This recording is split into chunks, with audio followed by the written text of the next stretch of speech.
Considering the devastating consequences of our society's impact on climate and the environment, there is an urgent need to improve practitioners' capacity for decision-making on climate and environmental policies to support the rapid and effective implementation of best-suited solutions for mitigating our impact on climate and the environment. This is why Pattern aims to close the policy cycle by bridging ex-post and ex-ante assessments of policies and their consequences. To achieve its goals, Pattern will work on 5 concrete cases to develop relevant and replicable methods and models.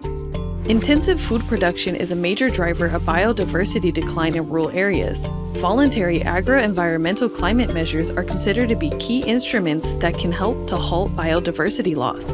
The ex-post evaluation in the Belgium case focuses on the agro-environmental climate measures, providing payments to farmers who participate on a voluntary basis to environmental preservation commitments, provisioning of habitat to farmland species, and maintaining the countryside. The ex-ante evaluation focuses on assessing the acceptance of upcoming agro-environmental climate measures. The new eco-scheme instruments are expected to be more flexible and more easily implementable at the farm level, whereas long-term agro-environmental climate measures become more targeted to specific regions and the preservation of specific species. The building sector is a key contributor to greenhouse gas emissions, representing 35% of energy-related EU emissions in 2020. Spatial heating and cooling is dominant in the energy consumption by buildings, but incentivizing millions of individuals by reducing their energy consumption from heating and cooling is challenging from a policy perspective. Pattern will support the ex-post and ex-ante analysis of policy measures impacting the financing of heating and cooling of privately owned dwellings in the Netherlands.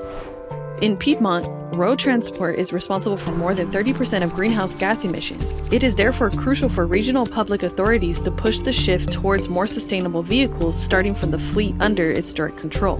The Regional Mobility and Transport Plan from 2018 to 2021 will be the focus of the ex-post analysis. The main goal was to substitute public transport fleet with low-emission vehicles to improve environmental standard, reduce greenhouse gas emissions.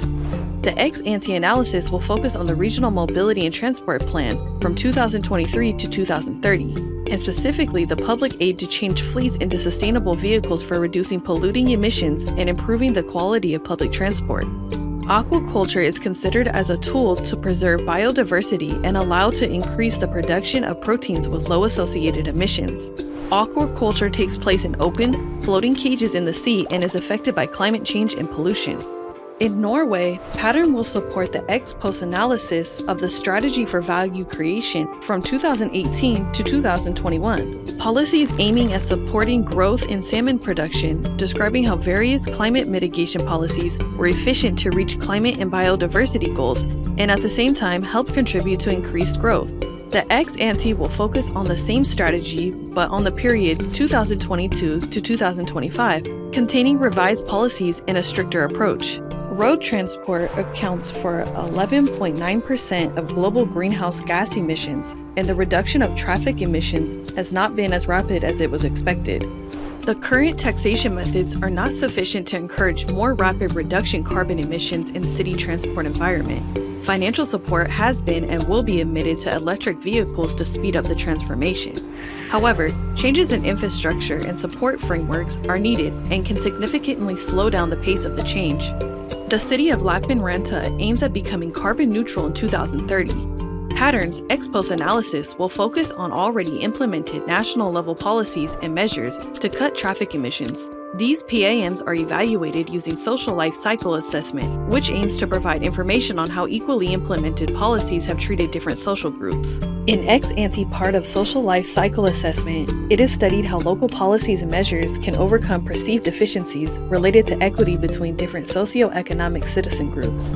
Carbon handprint is also applied as ex-ante study to evaluate potential positive climate impacts of local policies and measures. PAMs are related to zero-emission transportation.